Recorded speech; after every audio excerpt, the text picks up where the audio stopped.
Shalom, jemaat GSJ Elroy yang dikasihi Tuhan. Selamat berjumpa kembali di dalam ibadah online pada minggu ketiga bulan Mei ini. Sudah hampir 2 bulan kita tidak bertemu secara fisik. Dan saya mendorong agar kita terus berdoa supaya pandemi COVID-19 ini boleh segera berakhir. Sehingga kita boleh beribadah di Jalan Dr. Susowo 3 nomor 17 kembali. Bapak, Ibu, serta saudara-saudara sekalian yang terkasih, dalam kurun waktu 2 bulan ini, terlepas dari keterbatasan yang kami miliki, gereja telah berusaha untuk menolong mereka-mereka yang telah terdampak. Departemen Sosial dan semua kru hampir setiap minggu terjun ke daerah-daerah yang terdampak, tempat di mana jemaat kita membutuhkan bantuan. Kami juga berusaha untuk membantu mereka-mereka yang bukan jemaat, yang tinggal di daerah sekitar Gereja Sidang Jemaat Allah Grogol. Saya mengucap syukur untuk bantuan dan uluran tangan Bapak, Ibu, serta saudara-saudara sekalian yang turut berpartisipasi untuk menolong mereka-mereka yang terdampak. Saya yakin dan percaya Tuhan akan memberkati Bapak, Ibu, serta saudara-saudara sekalian. Pada akhirnya, mari kita siapkan hati dan pikiran kita untuk menyambut ibadah online kita pada pagi ini. Tuhan Yesus memberkati kita semua. Amin.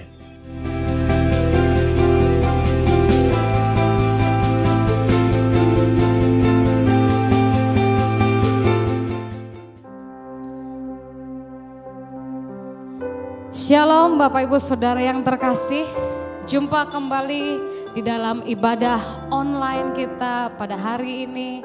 Percaya Tuhan tetap memelihara hidup kita dan Tuhan tetap menunjukkan kasih setianya di dalam hidup kita. Sebagaimana dikatakan di dalam firman Tuhan, kasih Tuhan selalu baru setiap hari. Mari kita akan sama-sama melihat di dalam Ratapan pasal yang ketiga ayat 21 sampai 22. Tetapi hal-hal inilah yang kuperhatikan. Oleh sebab itu aku akan berharap tak berkesudahan kasih setia Tuhan, tak habis-habisnya rahmat-Nya. 23, selalu baru tiap pagi, besar kesetiaan-Mu.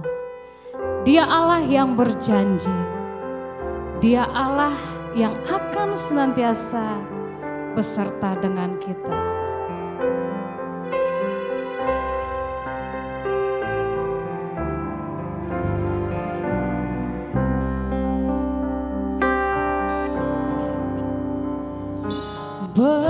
Besar setiamu, Allah Bapakku, besarlah kasih-Mu yang melimpah, tiada kurang dan tidak berubah, sempurna dan tetap selalu. Besar setiamu, besar setiamu, besar setiamu, tiap pagi nampak rahmat baru. Segala yang ku perlu Kau sediakan. Besar setiamu kepada. Musim boleh berganti, tetapi Dia tetap setia. Musim pun berganti, musim apapun, hari pun berganti, hari baru.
setiamu. Besar besarlah, besar setiamu, besar setiamu.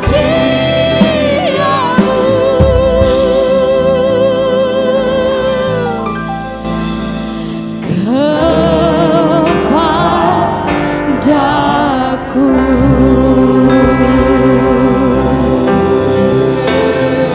Ya Rabbah,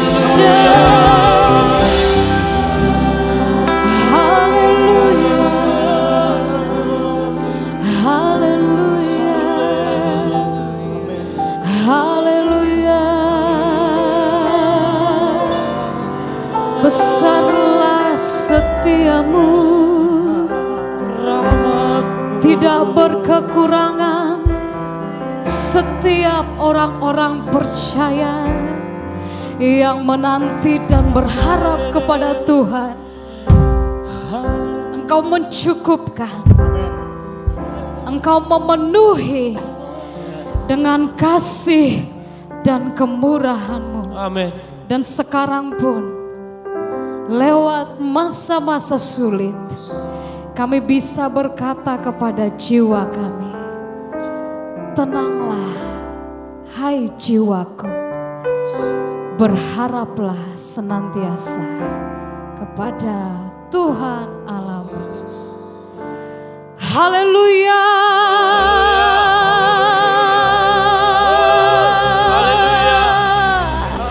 Haleluya. Haleluya.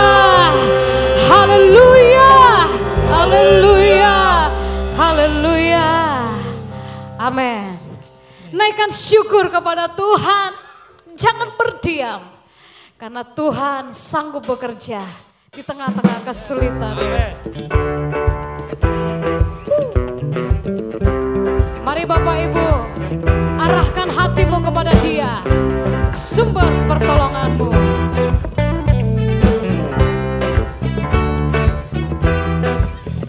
Kasih yang begitu besar, lebih kuat dari dosa. Kasih yang menemukanku, selamatkan dan pulihkanku. Ku naikkan syukur, ku naikkan syukurku. Ku tak akan berhenti memuji, meninggikan nama-Mu, selalu menari, memuliakan-Mu. Dibebaskan, dibangkitkan, hidup yang Kau berikan kini hanya untuk-Mu. Yeah. Segala puji bagi Tuhan Allah kita. Oh. Kasih yang begitu besar, lebih kuat dari dosa.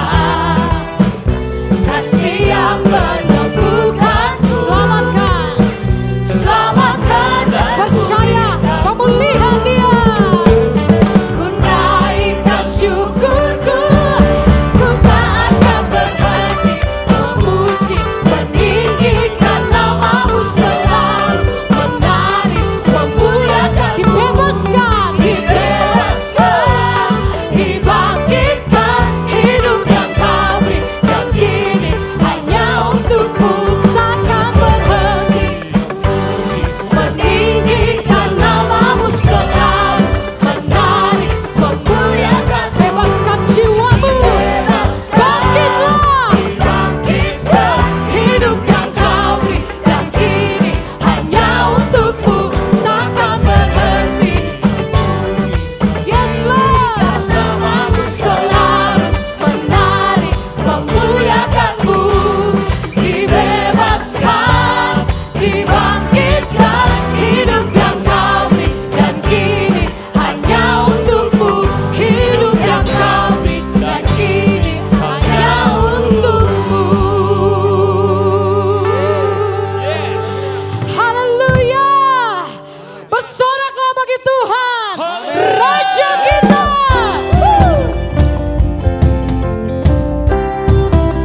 Dialah batu karang yang teguh,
Yesus kaulah Tuhan, Juru Selamat. Agung dan perkasa, agung dan perkasa, megah dan berjaya, Yesus Tuhan. Engkau tempat perlindungan, tempat perlindungan, Tuhan pertahanan, Yesus Tuhan, Yesus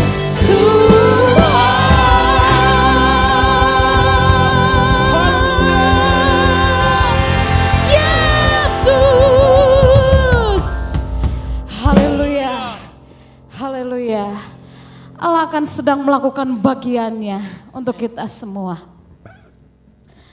Pada abad yang ke-19 ada seorang pelayan Tuhan bernama Joseph Scriven. Di dalam pergumulan hidupnya, tekanan yang dialami, suatu ketika dia harus menuliskan surat kepada sang ibu yang dikasihi, yang sedang sakit keras, jauh dari tempat di mana dia berada. Dia menuliskan, Yesus sobat yang sejati. Dari hasil pergumulannya, keintimannya dengan Tuhan, dia tahu sekalipun dia jauh, tapi ada Tuhan yang akan senantiasa menyertai orang yang dikasihinya. Demikian pun dengan kita, bawa kepada Tuhan di dalam doa, sebab Yesus itu adalah sahabat kita yang sejati.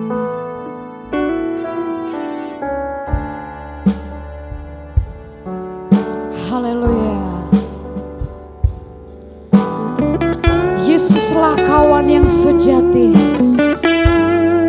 bagi kita yang lemah. Yesus kawan yang sejati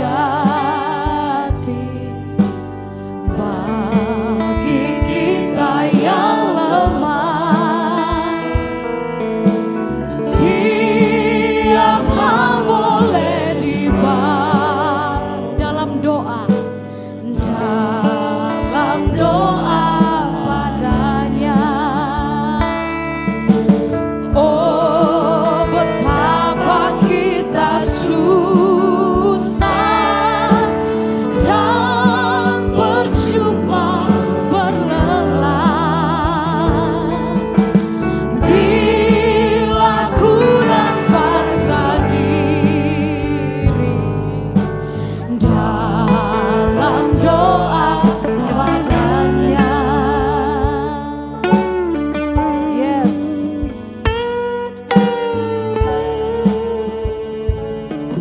Datanglah kepada Dia. Jika oleh pencobaan kacau balau hidupmu, jangan kau berputus asa. Pada Tuhan berseru,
menghampiri kami lewat firman yang langsung keluar dari mulut Allah.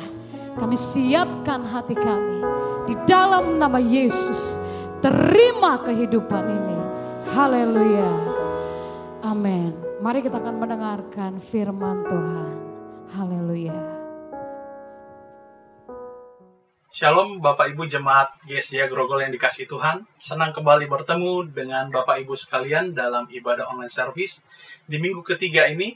Dan saya percaya hidup kita mengalami berkat dan penyertaan Tuhan.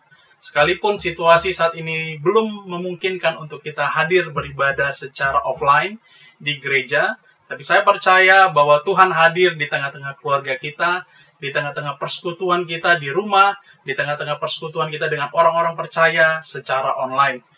Bapak Ibu yang dikasihi Tuhan, pada pagi hari ini izinkan saya untuk menyampaikan kebenaran firman Tuhan yang saya beri judul Restoring the Broken Altar.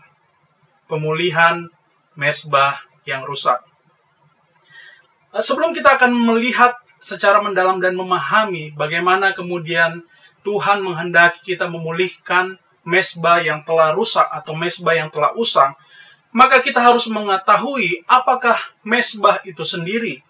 Di dalam Alkitab, secara khusus dalam Perjanjian Lama, maka altar atau mezbah itu berasal daripada kata kerja yang berarti untuk dikorbankan atau untuk disembelih. Sementara dalam Perjanjian Baru, penggunaan istilah mezbah atau altar digunakan kata thusiasterion, yaitu tempat pengorbanan. Di mezbah atau di altar, Allah dan manusia mengalami perjumpaan. Mezbah atau altar merupakan titik perjumpaan antara Allah yang Maha Kudus, Allah yang Maha Kuasa, dan manusia dalam segala kelemahannya. Ada hal-hal yang terjadi di atas altar. Dan Alkitab mencatat beberapa poin yang sangat penting yang pada saat ini akan kita sama-sama lihat. Bahwa ada hal-hal yang penting terjadi di atas altar. Yang pertama ada worship. Di atas altar terjadi penyembahan. Di atas altar terjadi persembahan. Ketika Nuh dan keluarganya diselamatkan dari satu bencana besar, bencana air bah yang terjadi pada zaman itu, maka Nuh membangun sebuah mezbah sebagai tanda bersyukur, sebagai tanda penyembahannya kepada Tuhan. Di atas altar atau di atas mezbah juga terjadi relationship. Di atas altar terjadi perkenalan dan pengenalan. Hal ini dapat kita lihat ketika Abraham berjumpa dengan Allah. Ketika terjadi perkenalan, ketika Allah menyatakan dirinya kepada Abraham, maka di sana kita melihat di altar Allah berjumpa dan memperkenalkan dirinya sebagai Allah yang Maha Kuasa, Allah yang menyediakan, Allah yang sanggup melakukan hal-hal yang besar. Oleh karena itu kita mengenal istilah El Shaddai. El Shaddai dikenal ketika Tuhan berjumpa dengan umatnya di atas altar. Hal yang terjadi di atas altar yang ketiga adalah covenant atau perjanjian. Di atas altar terjadi perjanjian antara Allah dan Abraham. Perjanjian seperti apa? Maka di atas altar Abraham mempersembahkan korban sebagai tanda persetujuan atas perjanjiannya dengan Allah. Perjanjian akan berkat-berkat Allah. Perjanjian akan pemeliharaan Allah. Bahkan hal-hal yang belum terjadi dalam hidup Abraham sudah dijanjikan di atas altar. Selanjutnya yang terjadi di atas altar adalah restoration. Di atas altar terjadi pemulihan. Pemulihan hubungan. Maka kalau kita lihat di dalam Alkitab, ada dalam Kejadian 35 ayat 1, ketika Yakub berdamai dengan saudaranya, abangnya Esau, maka di atas altar ketika Yakub telah mempersembahkan korban syukurnya, komitmennya kepada Tuhan, maka kita melihat bahwa hubungan Yakub dan Esau dipulihkan kembali. Setelah sekian lama mengalami keretakan dan kita melihat bahwa Allah turut campur tangan dalam pemulihan hubungan ketika Yakub ada di atas altar berjumpa dengan Tuhan. Selanjutnya yang terjadi di atas mezbah atau altar ada salvation, ada keselamatan. Di altar atau di mezbah, Musa menyebut Allah sebagai Jehovah Nisi, atau Allah adalah keselamatanku. Kejadian 17 ayat 15 menggambarkan suatu kejadian, suatu kisah, di mana kemudian Musa mengakui dari Allah sajalah datang keselamatan, bukan dari tempat yang lain. Selanjutnya, di atas altar terjadi deliverance and restoration. Terjadi kelepasan dan pemulihan. Dan di atas altar terjadi berkat dan kutuk di dalam kehidupan orang-orang yang mengenal Dia secara pribadi. Esensi penting dari altar atau mezbah, yang pertama berbicara mengenai hubungan. Hubungan yang mencerminkan siapa yang disembah atau dipercayai.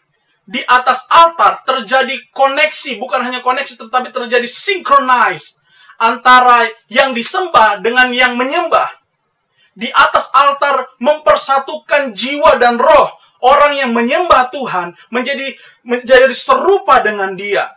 Oleh karena itu, penting kita melihat bahwa di atas altar terjadi hubungan antara yang imanen dengan yang transenden, antara yang maha kuasa dengan yang fana.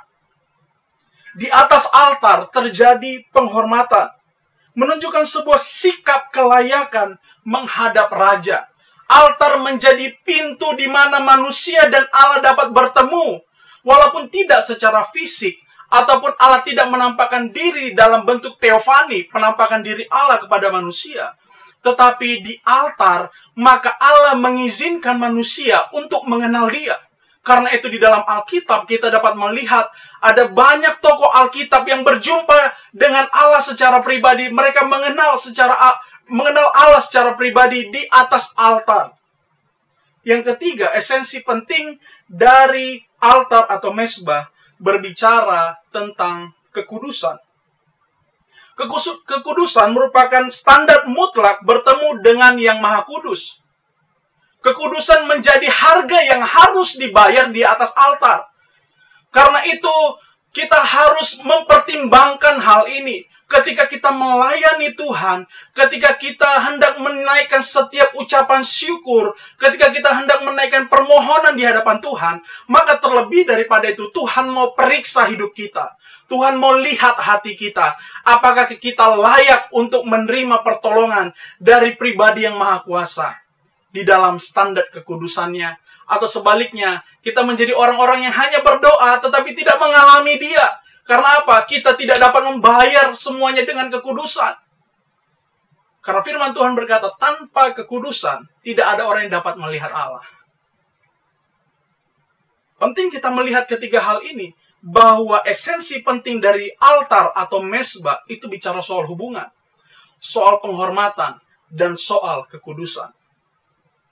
Satu bagian dalam Alkitab yang akan kita pelajari dan kita renungkan pada pagi hari ini bersama-sama.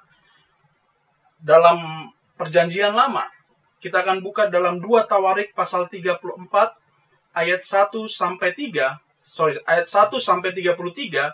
dan 2 Raja-Raja pasal 22 sampai 23. Sebenarnya dua bagian ini adalah kisah yang sama mengenai Raja Yosia, tetapi kedua kisah ini sebenarnya saling melengkapi dan tentu akan membuat kita belajar dan mengerti bagaimana kemudian dampak atau efek dari pemulihan altar ketika itu terjadi juga bagi kita saat ini, di masa yang kini, di situasi yang kita hadapi sekarang ini. Yang pertama, Bapak Ibu Saudara yang dikasihi Tuhan, pemulihan mezbah yang rusak terjadi dalam waktu yang Allah tentukan melalui orang yang mengasihi dan percaya kepada Dia. 2 Tawarik 22 ya, 2 Tawarik 22 ayat 2 menunjukkan bahwa Allah sendiri yang menentukan waktu untuk memulihkan altar yang rusak melalui orang-orang yang percaya dan mengasihi Dia. 18 tahun adalah waktu yang dimaksimalkan untuk mencapai pemulihan altar yang terjadi di Yerusalem. Dan Alkitab mencatat ketika Yosia dipilih menjadi seorang raja, diangkat menjadi seorang raja, dia berumur 8 tahun. Namun Alkitab menjelaskan bahwa there is a long time, ada waktu yang sangat panjang selama 18 tahun. Ketika dari Yosia diangkat menjadi raja pada umur 8 tahun, ada waktu 18 tahun kemudian, maka kemudian terjadi restorasi. Setelah 18 tahun terjadi pemulihan. Ini bukan waktu yang singkat, tetapi saya percaya waktu yang Tuhan Allah telah tetapkan adalah waktu yang terbaik untuk pemulihan itu terjadi, amin. 18 tahun. Mungkin kita mendengar cerita di dalam Alkitab, wah ini Yosia raja yang luar biasa, umur 8 tahun udah diangkat jadi raja. Dan mungkin kita berpikir bahwa dalam umur 8 tahun dia sudah mampu mengambil keputusan-keputusan penting dalam kehidupannya. Mari kita lihat dan kita kaji lebih dalam lagi. Bahwa sesungguhnya dalam 18 tahun itu, 2 Raja-Raja pasal 22 ayat 2 berkata, ia melakukan apa yang benar di mata Tuhan dan hidup sama seperti Daud, bapa leluhurnya, dan tidak menyimpang ke kanan atau ke kiri. Pemulihan Mesbah tidak serta-merta terjadi berdasarkan keinginan kita. Tidak terjadi seperti keinginan anak kecil yang serba selalu dadakan. Seperti keinginan anak kecil yang selalu ingin cepat, ya. Karena Tuhan tahu bahwa pemulihan Mesbah atau pemulihan altar hanya dapat dilakukan oleh mereka yang telah matang dan bertumbuh secara mentalitas, emosional, iman, dan pengetahuan. 18 tahun Yosia belajar untuk membuat dirinya matang. 18 tahun dia mengubah dirinya sebagai anak kecil yang belum tahu mengambil keputusan, yang belum tahu mengambil langkah. Dan dalam 18 tahun itu, dia mempersiapkan dirinya di dalam waktu yang Tuhan tetapkan untuk menjadi pribadi yang matang.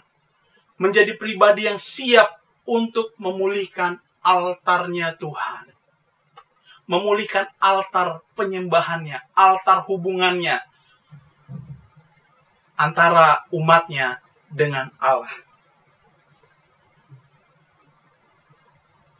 Kita penting untuk memahami hal ini. Dan ini bukan suatu hal yang mudah. Karena it takes time dalam kehidupan kita. Setiap pengambilan keputusan yang Tuhan izinkan kita ambil, itu semua ada dalam waktunya Tuhan. But it takes time. Ini memerlukan waktu. Dan Tuhan mau pakai Bapak Ibu Saudara. Tuhan mau pakai saya. Tuhan mau pakai siapa saja yang mau ikut rencananya. Bukankah ada lagu pujian mengatakan, ku mau mengikuti kehendak-Mu ya Bapa. Ku mau selalu menyenangkan hati-Mu. Menyenangkan hati Tuhan di altar Tuhan, di mesbah Tuhan. Terjadi menurut kehendak-Nya, bukan kehendak kita. Pemulihan mesbah yang rusak dimulai dengan mengubah paradigma kita. Ada paradigm shift, ada paradigm shift. 2 Tawarik pasal 3 sampai pasal yang ke-7 ya. Berkata bahwa pada tahun ke-8 dari pemerintahannya, ketika ia masih muda belia, ia mulai mencari Allah Daud, bapa leluhurnya. Dan pada tahun ke-12, ia mulai mentahirkan Yehuda dan Yerusalem. Ini setelah 4 tahun semenjak Yosia diangkat menjadi raja. Maka apa yang terjadi? Dari bukit-bukit pengorbanan, tiang-tiang berhala, patung-patung pahatan, dan patung-patung tuangan, mesbah-mesbah para Baal dirobohkan. Di hadapannya, ia menghancurkan pedupaan-pedupaan yang ada di atasnya. Ia meremukkan dan menghancur luluhkan tiang-tiang berhala, patung-patung pahatan, dan patung-patung tuangan, dan seterusnya, Bapak Ibu yang dikasihi Tuhan. Kalau kita baca ayat itu, maka ada satu terobosan yang terjadi di dalam waktunya Tuhan. Ketika Yosia secara pribadi sudah mengenal Tuhan dalam kebenaran. Maka ketika Yosia telah bertumbuh dalam iman, pengetahuan akan Tuhan, firman Tuhan, dan Yosia mengenal Allah yang disembah bapa leluhurnya secara pribadi, maka Alkitab mengatakan ada perubahan. Ada pemulihan altar, dimulai dari meninggalkan masa lalu yang lama, meninggalkan masa lalu kelam yang tidak disukai oleh Tuhan. Itu perlu paradigm shift, perubahan paradigma. Yang sebelumnya kita tahu bahwa Yosia adalah anak dari seorang raja namanya Amon. Dan kemudian dia cucu dari seorang raja namanya Manasye. Yang di dalam Alkitab dicatat mereka ini merupakan raja yang keji dan jahat di mata Tuhan. Karena apa? Mereka menomorduakan Tuhan dan lebih cenderung untuk menyembah dewa-dewa lain, ilah-ilah lain. Tetapi Yosia di dalam komitmennya, di dalam pengenalannya akan Tuhan yang bertumbuh dewasa, maka altar Tuhan mulai dipulihkan. Ketika masa lalu, peristiwa-peristiwa yang tidak disukai oleh hati Tuhan, itu dihapuskan, itu dilenyapkan, dan dia ganti. Dia secara perlahan mulai memperbaharui mezbahnya. Memperbarui mezbah Tuhan. Memperbarui mezbah umat dengan Tuhan secara khusus. Selanjutnya, di atas mezbah, ya, di atas altar, dalam pemulihan altar, ada harga, ada cost yang harus dibayar. Ada harga yang sangat mahal yang harus dibayar. Dan Alkitab mengatakan dalam kitab 2 Raja-Raja, pasal 4, ya, kita dapat melihat 2 Raja-Raja pasal 22 ayat 4-6. Dan Alkitab berkata, ketika Yosia mengambil langkah sebelumnya, yaitu menyingkirkan tiang-tiang berhala, patung-patung berhala, maka ada harga yang dibayar, ada banyak yang dikorbankan, dan termasuk ada uang yang harus dipakai sepenuhnya untuk memulihkan altar tersebut. Dan ini bukanlah hal yang mudah bagi seorang Yosia yang masih sangat muda. Tetapi saya percaya ketika dia tahu bahwa pemulihan altar jauh lebih mahal harganya ketimbang dia harus kembali ke cara hidup yang lama, maka kita melihat dampak yang luar biasa terjadi dalam kehidupan Yosia. Hidupnya dipulihkan oleh Tuhan. Bahkan firman Tuhan berkata, masa lalu kakeknya, masa lalu bapaknya tidak ditanggungkan lagi kepadanya. Bahkan firman Tuhan berkata, Yosia ini orang yang spesial di mata Tuhan. Karena apa? Dia mau bayar harga. Dia mau bayar dengan segala yang dia miliki untuk memulihkan hubungannya dengan Tuhan. Untuk memulihkan hubungan umatnya dengan Allah. Saya percaya bahwa ada harga yang harus dibayar. Ini tidak serta-merta soal uang. Ini tidak serta-merta soal materi. Saya sangat minta maaf kalau hari-hari ini ada banyak orang mengkaitkan pengorbanan di dalam rumah Tuhan. Itu hanya sebatas materi. Hanya diukur oleh uang. Saya mau katakan, jauh lebih berharga. Tuhan tidak menginginkan uang kita. Sekalipun kita memerlukan uang itu untuk pekerjaan Tuhan. Tapi Tuhan mau hidup kita dipersembahkan untuk Tuhan. Tuhan mau hati kita dikasih semuanya untuk memulihkan altarnya Tuhan. Tuhan mau kesetiaan kita untuk memulihkan altarnya yang telah usang. Hubungan yang dibangun tanpa bayar harga akan menimbulkan kerenggangan dan tidak ada yang spesial. Kalau kita pacaran, Bapak Ibu, dulu saya waktu pacaran ya, saya mengingat betul ya, bahwa ada pengorbanan-pengorbanan yang dilakukan. Mungkin Bapak Ibu mengalami hal yang sama. Ya, ketika hujan kita berani terobos ya. Ketika kita makan bakso, kita yang laki-laki duluan bayar. Nah, tanpa kita rasa ragu. Karena apa? Ini bukti cinta kita. Mungkin hanya sebatas bayar uang bakso, atau mungkin kita hanya sebatas menerobos hujan, tetapi melalui pengorbanan kita, pasangan kita, kekasih kita melihat bahwa wah, dia diperlakukan berharga. Demikian juga dengan Tuhan, ya. Tuhan bukan manusia yang ketika diberi kemudian dia dapat senang dengan pemberian kita. Lebih daripada itu, Tuhan sangat bersuka ketika kemudian dia tahu bahwa kita sungguh-sungguh mengasihinya. Bahwa kita benar-benar concern dengan pemulihan altar, pemulihan hubungan dengan dia. Ada dampak dari pemulihan. Dan saya mau sampaikan ini, Bapak Ibu. Ada dampak dari pemulihan. Ketika Yosia melakukan pemulihan altarnya Tuhan, bait Allah, maka ada hal-hal yang terjadi. Yang pertama, umatnya menemukan kembali tuntunan yang benar dan yang otentik. His people found the true and authentic guidance. Apa itu? Taurat.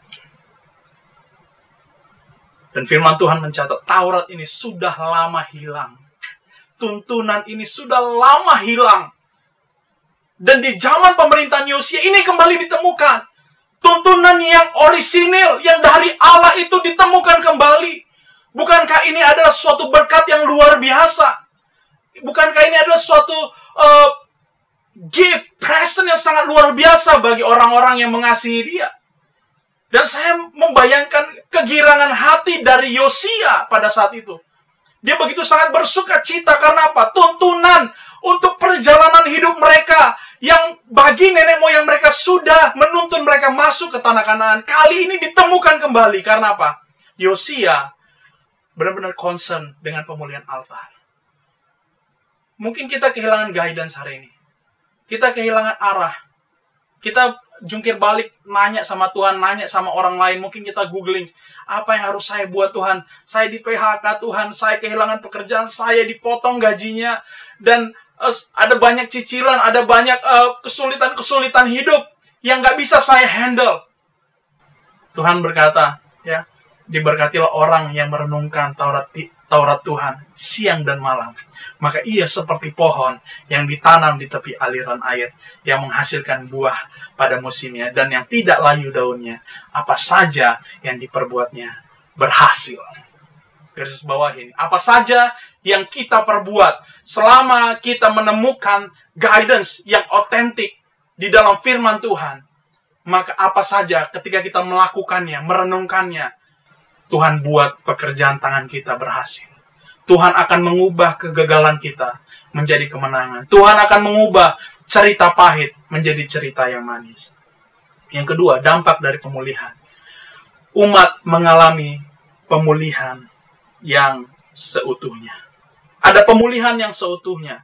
Ada rasa sukacita, rasa aman, ada rasa damai. Karena Allah langsung bertemu dengan umatnya di dalam hadirat dan keintiman. Ada satu rasa yang tidak dapat terungkapkan dengan kata-kata yang dialami seorang yang namanya Yosia. Tetapi di sini, sebagai orang percaya, kita harus melihat juga bagi diri kita.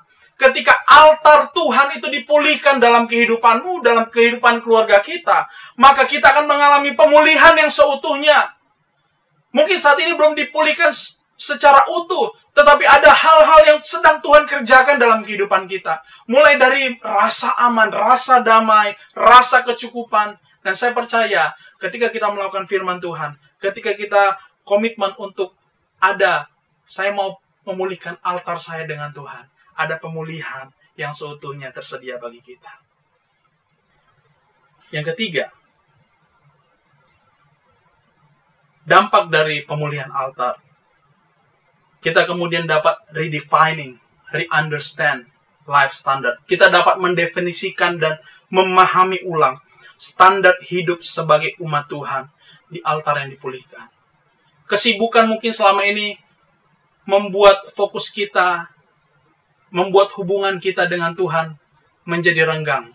Sehingga kita tidak mengenal siapa diri kita seutuhnya.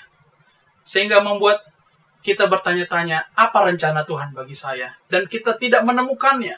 Tetapi waktu kita komitmen untuk memulihkan altar kita kepada Tuhan, altar hubungan, altar penyembahan kita, altar perjanjian kita kepada Tuhan, kita akan menemukan kembali.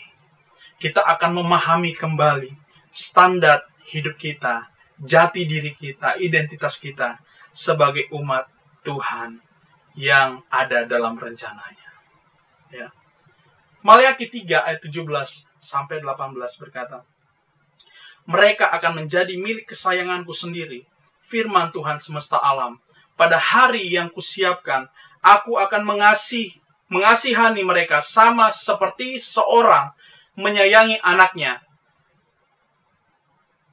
dan yang melayani dia. maka kamu akan melihat kembali perbedaan. Garis bawah ini, maka kamu akan melihat kembali perbedaan antara orang benar dan orang fasik. Antara orang yang beribadah kepada Allah, garis bawahi, orang yang beribadah kepada Allah, orang yang memulihkan altar hubungannya dengan Tuhan, dan orang yang tidak beribadah kepadanya. Saya tidak mau katakan bahwa ketika kita beribadah kepada Tuhan, maka seakan-akan ada malaikat yang langsung mengelilingi kehidupan kita. Tapi saya mau katakan kepada Bapak Ibu Saudara kekasih Tuhan yang ada di rumah pada saat ini, yang mendengarkan video ini, yang mendengarkan ibadah online ini, bahwa Tuhan akan membuat perbedaan yang signifikan di dalam kehidupan antara orang yang beribadah kepada Allah dan yang tidak beribadah kepada Allah. Tuhan akan ubah segala sesuatu dalam kehidupan. Zig Ziglar berkata, "Your attitude determines your altitude." Sikap kita menunjukkan derajat kita. Kalau sikap kita lebih condong kepada Allah, bukan kepada diri sendiri, maka Tuhan akan membuat kita naik dan bukan turun. Menjadi kepala, bukan jadi ekor. Jadi orang yang berhasil dan beruntung. Disertai setiap jalan kita. Bukankah itu janji firman Tuhan? Dan dia menyatakannya di atas altar bagi umatnya. Bagi Bapak Ibu Saudara sekalian yang hari mendengarkan. Mezbah mana yang sudah rusak? Mezbah mana yang usang? Mezbah pribadi kita? Mezbah keluarga kita? Mari kita pulihkan. Mari kita perbaharui mezbah kita. Mungkin selama ini, sebelum situasi pandemi COVID-19 terjadi, kita sudah mulai renggang dengan Tuhan dalam altar pribadi dan altar keluarga. Tetapi di altar ada yang dipulihkan. Ada standar hidup yang baru. Di altar yang dipulihkan, ada berkat yang baru. Di altar yang dipulihkan, ada harapan yang baru. Memulihkan altar yang rusak. Berdamai dengan Tuhan. Berdamai dengan diri sendiri. Berdamai dengan sesama. Dan berdamai dengan keadaan. Saya mau tutup dengan satu pernyataan ya. Restoring the broken altar make a significant changing in His grace. Altar yang dipulihkan membuat perubahan hidup yang signifikan di dalam anugerahnya. Altar yang dipulihkan, altar pribadi, altar keluarga yang dipulihkan untuk kembali terhubung dengan Tuhan akan membuat perubahan hidup yang signifikan di dalam anugerah Tuhan. Saya percaya pada hari Minggu ini kita semua diberkati. Kita semua akan mengalami satu hal yang baru seperti Yosia, mengubah total dalam kehidupannya. Dia kembali mengenal Allah, sehingga dia menemukan guidance yang utuh.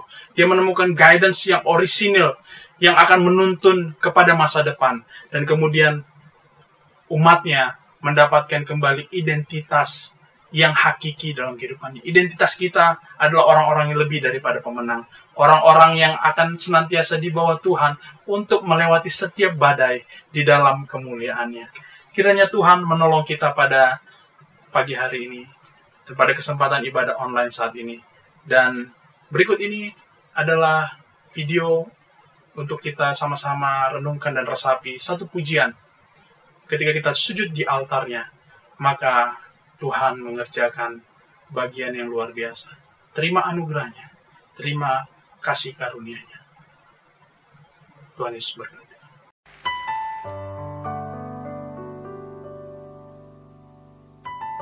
Setiap orang yang datang merendahkan diri dan sujud di hadapan Tuhan, mempersembahkan hidupnya di altar Tuhan. Janji Tuhan, Tuhan akan berikan kelegaan, kelepasan, pemulihan, bahkan mujizat pasti terjadi. Pemulihan pasti terjadi saat kita sungguh-sungguh datang di altar Tuhan.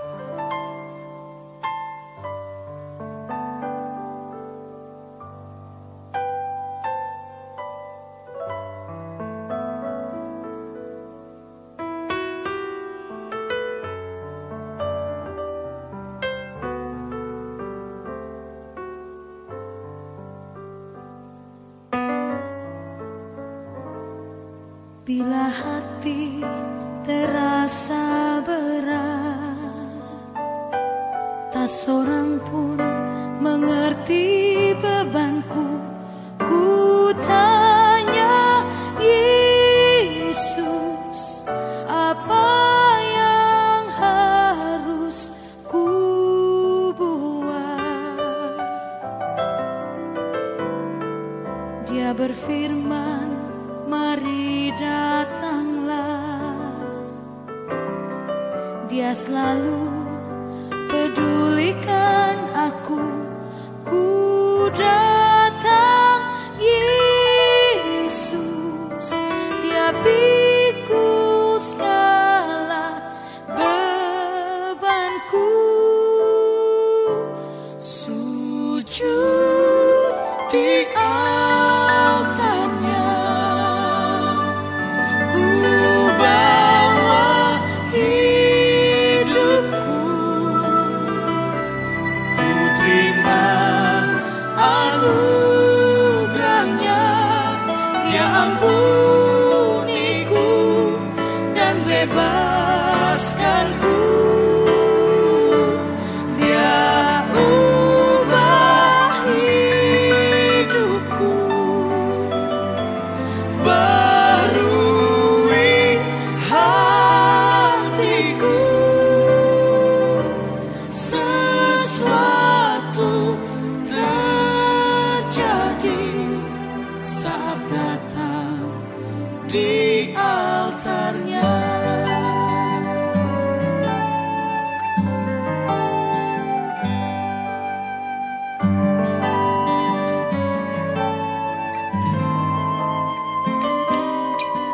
Bila hati terasa berat, tak seorang pun mengerti bebanku. Ku tanya Yesus, apa yang harus ku buat? Dia berfirman, mari datanglah. Dia selalu pedulikan aku. Ku datang Yesus, Dia pikul segala bebanku. Sujud di altarnya, ku bawa hidupku. Ku terima anugerahnya, Dia ampuniku dan bebaskanku.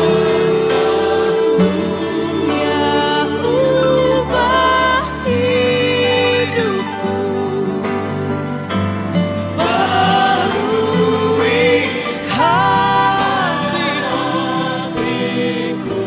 Sesuatu terjadi saat datang di altarnya.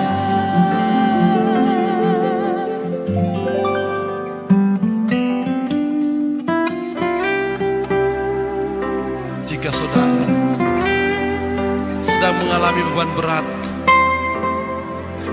atau mungkin engkau putus asa, ingat, ada Yesus dalam hidupmu. Buka hatimu, Dia sanggup memulihkan engkau.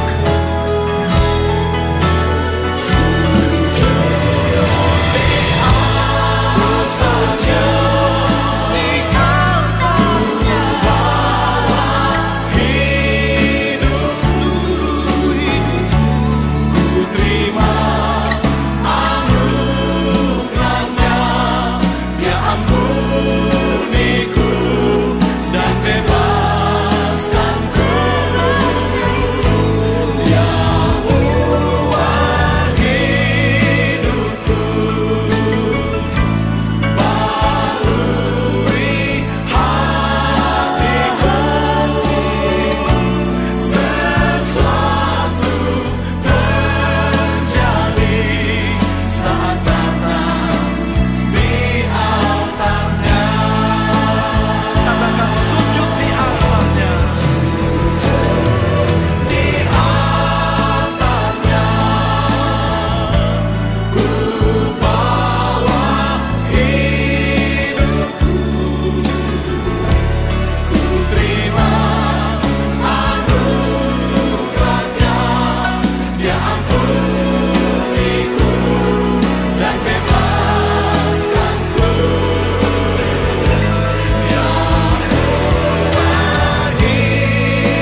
Saya percaya kita semua sudah diberkati oleh kebenaran firman Tuhan. Untuk itu tetaplah kuat di dalam Tuhan. Bapak Ibu Saudara yang terkasih, apabila ada jemaat Tuhan yang ingin memberikan persembahan, perpuluhan dan ucapan syukur, Bapak Ibu Saudara-saudara bisa transfer ke rekening atas nama Gereja Sidang Jemaat Allah BCA dengan nomor 26830285117. Tuhan akan memberkati persembahan yang kita berikan.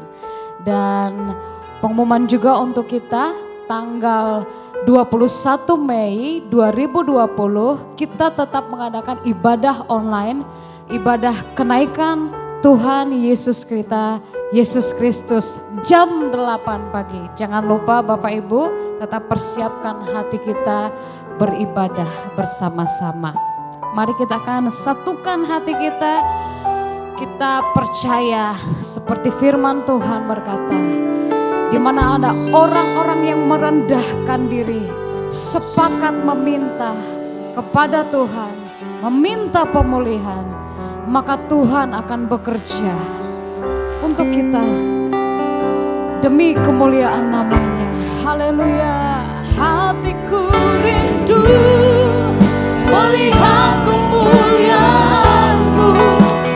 Hatiku rindu melihat curah di tanah tercinta.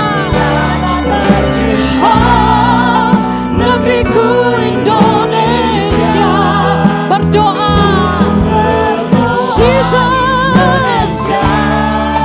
bagi kemuliaan-Mu Indonesia, bagi kemuliaan ya Allahku, ya Allahku, nyatakan kemurahan-Mu, ya Yesusku, nyatakan curah di tanah tercinta.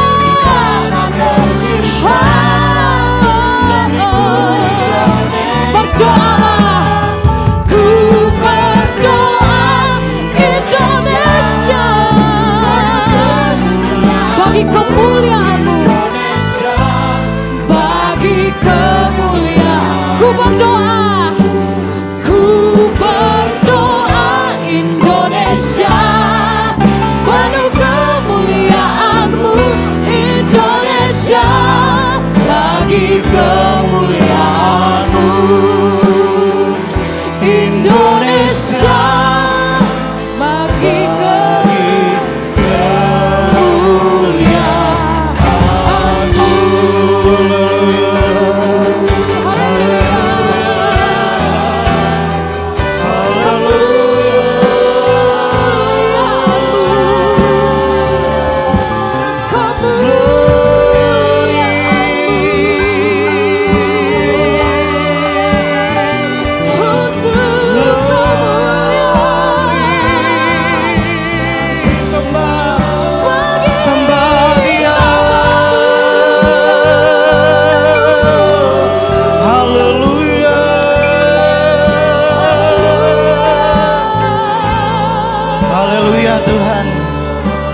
Mari jemaat Elroy yang dikasihi Tuhan, engkau yang berada di rumahmu, jika engkau bersama dengan keluargamu pada saat ini, jika engkau bersama dengan keluargamu pada saat ini, saya mengajak kita yang di rumah berpegangan tangan bersama-sama. Mari berpegangan tangan, sebab ini waktu yang Tuhan jadikan bagi keluarga-keluarga untuk bersatu. Kerajaan Allah dibangkitkan mulai dari keluarga-keluarga. Berpegangan tanganlah pada saat ini. Jika ada sesuatu yang disimpan, kesalahan atau apapun, mari saling mengampuni satu dengan yang lain. Tuhan tahu apa yang engkau alami dalam keluargamu pada saat ini. Mungkin ada begitu banyak konflik yang terjadi, internal keluarga, pekerjaan, kesehatan. Namun pada saat ini Tuhan datang di dalam keluargamu. Tuhan mau memulihkanmu. Tuhan mau bekerja melalui keluargamu. Maupun mungkin engkau sendiri, percayalah ada Tuhan, kawan yang sejati besertamu. Ya Tuhan, kuatkan setiap keluarga yang berpegangan pada saat ini, agar tidak ada seorang pun, tidak ada keluarga pun yang akan retak Tuhan, tetapi akan semakin kuat di dalam berbagai tantangan dan ujian ini Tuhan. Kami berdoa buat keluarga gerejamu Tuhan. Engkau akan lawa Tuhan, Engkau akan bangkitkan Tuhan. Oh keluarga yang dipenuhi kasih Kristus, keluarga-keluarga yang diurapi Tuhan, keluarga-keluarga yang akan membangkitkan pemimpin-pemimpin yang serupa dengan Kristus. Kami berdoa Tuhan, kami percaya pemulihan akan dinyatakan Tuhan di dalam pandemi ini melalui keluarga-keluarga Kristus. Keluarga Kristen akan dibangkitkan saksi-saksi bagi kemuliaan nama-Mu. Kami tidak hanya diam, kami akan menjadi saksi. Kami akan menjadi garam dan terang dimanapun kami berada. Kami tidak akan melihat kesusahan kami, sebab kami tahu Tuhan telah memberi kami talenta. Tuhan telah memberi kami karunia untuk menjadi garam dan terang, untuk menjadi saksi. Karena itu kami akan bangkit bersama dengan keluarga kami. Kami akan bersatu melalui keluarga kami Tuhan. Kami akan bersama-sama melayani Tuhan. Kami akan bersama-sama melayani Kristus Tuhan kami. Biarlah terang kemuliaan Tuhan akan dinyatakan melalui keluarga-keluarga Tuhan. Gerejamu dibangkitkan melalui keluarga-keluarga yang kuat Tuhan. Terpujilah nama-Mu Tuhan. Sebab kami tahu tugas utama kami, yaitu untuk bersaksi mempermuliakan nama-Mu ya Tuhan. Karena itu kami tidak hanya melihat terlalu jauh, tapi kami mulai menjadi saksi melalui keluarga kami dan tetangga-tetangga kami Tuhan. Pakai kami Tuhan, pakai gerejamu untuk menjadi berkat atas bangsa Indonesia, atas kota kami, atas kelurahan dan kecamatan kami Tuhan. Terpujilah nama Tuhan Allah semesta alam. Inilah doa kami ya Tuhan. Kami naikkan hanya di dalam nama Tuhan Yesus. Kami berdoa dan mengucap syukur. Haleluya. Amin. Amin.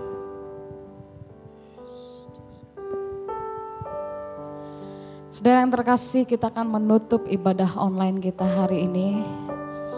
Sekali lagi, yakinilah Tuhan Yesus tidak akan pernah meninggalkan engkau. Tetap kuat di dalam Tuhan. Terima doa berkat yang akan disampaikan oleh Bapak Gembala kita.